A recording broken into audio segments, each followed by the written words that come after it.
सुनार ने गली में एक यतीम छोटे से बच्चे को घूमते देखा तो सुनार बे औलाद था, बच्चे को उठा के घर ले आया।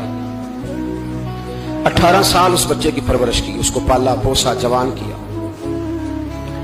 सुनार के पास वो दुकान पे चला जाता, वो कई दफा दुकान पे रहता, कई दफा घर में रहता। एक दफा वो दुकान पे था, बच्चा घर था, 18 साल का जवान। उसकी बीवी अकेली थी।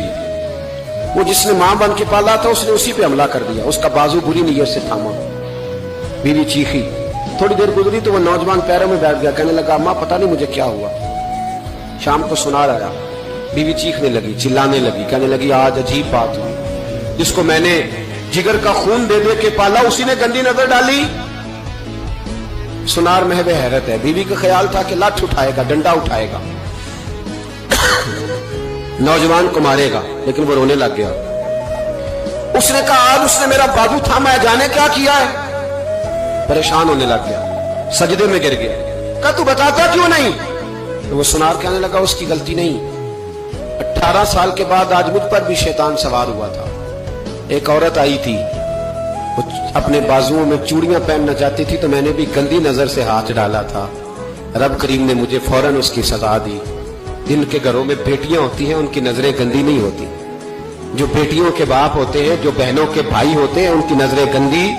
और अगर तू टेलीफोन करता है, तू किसी औरत के साथ ताल्लुक रखता है तो ये बात लिख ले, इमाम फखरुद्दीन राजी 1, अल्लामा इस्माइल हक्की 2, मुल्ला जलालुद्दीन रूमी 3, इमाम खाजन 4, इमाम जलालुद्दीन सुयूती 5 हदीस के उस्ताद और मुहद्दिस लिखते हैं कि अगर तू किसी पर गंदी नजर डालेगा तो तेरा घर बच सकता, याद रख नहीं बचेगा।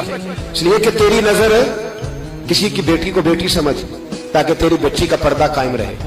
किसी की बहन को, ये क्या बात हुई कि तू जितना मर्जी गंद मुआशरे में फैलाता रहे तेरा घर बचा रहे, ये कैसे हो सकता है। फाइना लहू मईशतन दम का, अल्लाह फरमाता है जिंदगी तंग हो जाएगी तेरे लिए मुश्किल, तू ढूंढता फिरेगा कि मैं मरने को जगह तलाश करूं। सच्ची तौबा करे, खरी तौबा करे। ये गुनाह इंसान को मजबूर कर देते हैं।